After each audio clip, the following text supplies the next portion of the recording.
ଜଳେଶ୍ୱର ସହରର ଭଞ୍ଜଶ୍ରୀ ଭବନରେ ବାଲେଶ୍ୱର ଜିଲ୍ଲା ଅଖିଳ ଭାରତୀୟ ଅଧିବକ୍ତା ପରିଷଦ ଦ୍ୱାରା ନୂତନ ଫୌଜଦାରୀ ପ୍ରଣୟନ ବିଚାର ବିଭାଗ ପାଇଁ ଏକ ଆଇନ ସଂଗୋଷ୍ଠୀ କାର୍ଯ୍ୟକ୍ରମ ସଭାପତି ଆଇନଜୀବୀ ଶ୍ରୀ ଲକ୍ଷ୍ମୀକାନ୍ତ ବେହେରାଙ୍କ ପୌରୋହିତ୍ୟରେ ଅନୁଷ୍ଠିତ ହୋଇଯାଇଛି।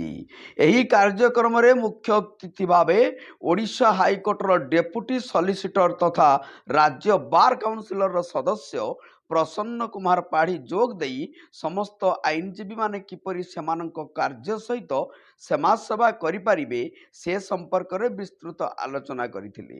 ମୁଖ୍ୟ ବକ୍ତା ଭାବେ ବରିଷ୍ଠ ଆଇନଜୀବୀ ହରେକୃଷ୍ଣ ଦାସ ଯୋଗ ଦେଇ ଆଇନଜୀବୀ ମାନେ କିପରି ନିଜର କର୍ତ୍ତବ୍ୟ ସମ୍ପାଦନ ସମ୍ପର୍କରେ ଦଳମତ ନିର୍ବିଶେଷରେ କାର୍ଯ୍ୟ କରିବେ ସେ ସମ୍ପର୍କରେ ଦୃଷ୍ଟାନ୍ତ ପ୍ରଦାନ କରିଥିଲେ।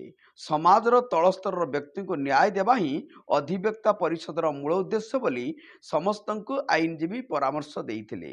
ସମ୍ମାନିତ ଅତିଥି ଭାବେ ସମାଜସେବୀ ଶୁଭ୍ରାଂଶୁ ଶେଖର ଦାସ ମହାପାତ୍ର ଯୋଗ ଦେଇ ବିଚାରପତି ଓ କୋର୍ଟ ସମ୍ପର୍କରେ ଏକ ତଥ୍ୟ ଉପସ୍ଥାପନ କରିଥିଲେ।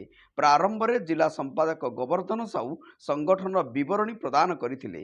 ଶେଷରେ ଜିଲ୍ଲା ସମ୍ପାଦକ ପରେଶ କୁମାର ବେହେରା ଧନ୍ୟବାଦ ଅର୍ପଣ କରିଥିଲେ। ଏହି ଅବସରରେ ଉଲ୍ଲେଖଯୋଗ୍ୟ ଅବଦାନ ପାଇଁ ବାରିପଦାର ବରିଷ୍ଠ ଆଇନଜୀବୀ ରାଜେଶ କୁମାର ପ୍ରହରାଜ, ହରିଶଙ୍କର ଜ୍ୟୋତିଷୀ, ଜଳେଶ୍ୱରର ବରିଷ୍ଠ ଆଇନଜୀବୀ ଅମୂଲ୍ୟ କୁମାର ପାତ୍ର, ଯୁବ ଆଇନଜୀବୀ ସତ୍ୟବ୍ରତ ପଣ୍ଡା, ମହିଳା ଆଇନଜୀବୀ ସ୍ୱାଧା ଦେବୀ ଭଞ୍ଜ ପ୍ରମୁଖଙ୍କୁ ଅତିଥି ଶ୍ରୀ ପାଢ଼ୀ ଉତ୍ତରୀୟ ପୁଷ୍ପଗୁଚ୍ଛ ପ୍ରଦାନ କରି ସମ୍ବର୍ଦ୍ଧିତ କରିଥିଲେ। ଏହି କାର୍ଯ୍ୟକ୍ରମକୁ ଜିଲ୍ଲା ଯୁଗ୍ମ ସମ୍ପାଦକ ଅରୂପ କୁମାର ଜେନା, ଆଇନଜୀବୀ ଶାନ୍ତନୁ ପଟ୍ଟନାୟକ, ସୁକୁମାର ରେଣା, ଫାଲ୍ଗୁନୀ ପାଣିଗ୍ରାହୀ, ସମାଜସେବୀ ସମୀର ପାତ୍ର, ସିଦ୍ଧାର୍ଥ ଶଙ୍କର ପାଳ, ତପନ କୁମାର ବିଶ୍ୱାଳ, ଜିତେନ୍ଦ୍ର କର, ଅଜୟ କୁମାର ବେହେରା, କାଉନସିଲର ଚନ୍ଦନ ଦାସ, ଶିକ୍ଷାବିତ୍ ଇଞ୍ଜିନିୟର ରତ୍ନାକର ରାୟ ପ୍ରମୁଖ ପରିଚାଳନା କରିଥିଲେ। ଶେଷରେ ଜାତୀୟ ସଙ୍ଗୀତ ଗାନ କରାଯାଇଥିଲା। ଜଳେଶ୍ୱରରୁ ସୁକୁମାର ରଣାଙ୍କ ରିପୋର୍ଟ, ଜନତା ଏକ୍ସପ୍ରେସ।